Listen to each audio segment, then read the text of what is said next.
It's Friday, the 11th of November 2022, Remembrance Day. Welcome to the Fast Five by Fear and Greed, where we give you the top 5 business stories you need to know in just 5 minutes. I'm Michael Thompson, and good morning, Adam Lang.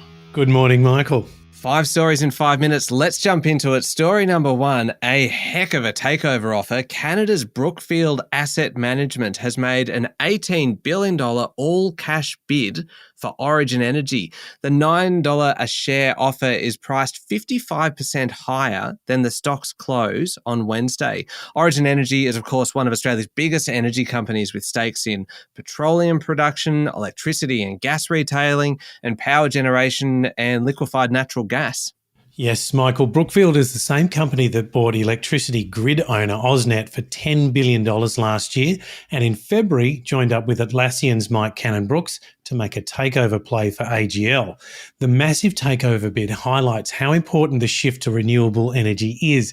Billions of investment is needed to build renewables. Brookfield wants to make Origin the country's biggest green energy company. All right, on to story number 2, and not an easy time at the moment for crypto investors. Bitcoin has been crunched this week from more than $20,000 down to below $17,000 US. What's going on is concern about the collapse of a cryptocurrency exchange called FTX, which agreed to be taken over by rival Binance, only for the deal to fall through a day later.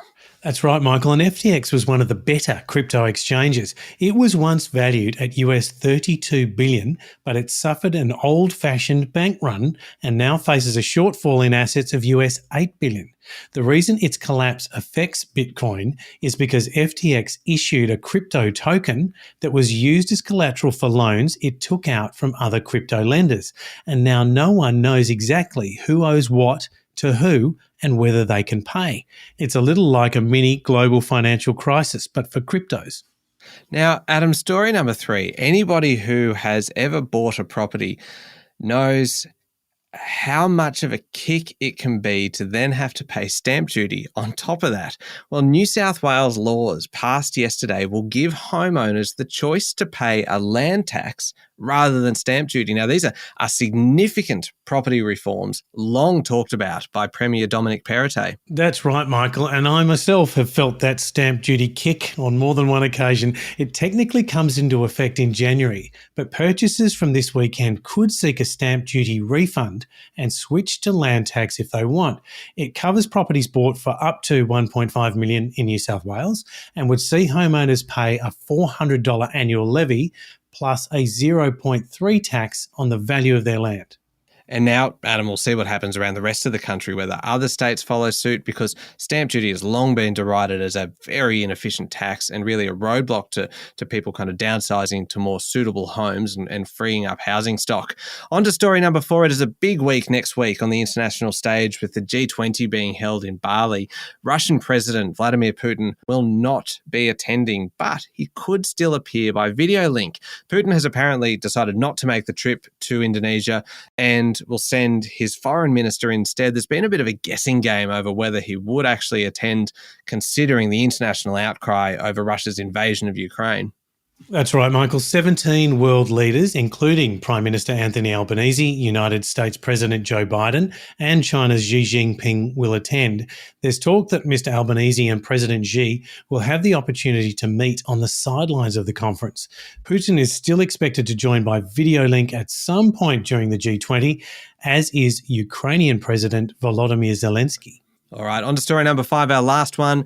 Facebook's parent company, Meta Platforms, has detailed plans to fire more than 11,000 people, or 13% of its staff.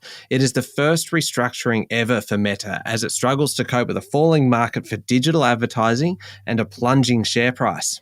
Yes, Michael, and Meta CEO Mark Zuckerberg says staff across the business will be affected, and it's also reducing office space, moving to desk sharing, and extending a hiring freeze. He says he mistakenly assumed the strong online activity during the pandemic would continue. He says, quote, "I got this wrong, and I take responsibility for that."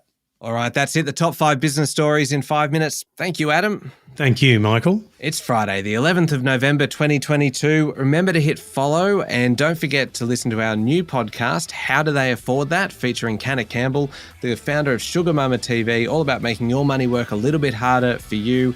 This week's episode is all about superannuation. How much do you actually need? You can find that wherever you listen to podcasts. I'm Michael Thompson, and that was the Fast 5 by Fear and Greed. Have a great day.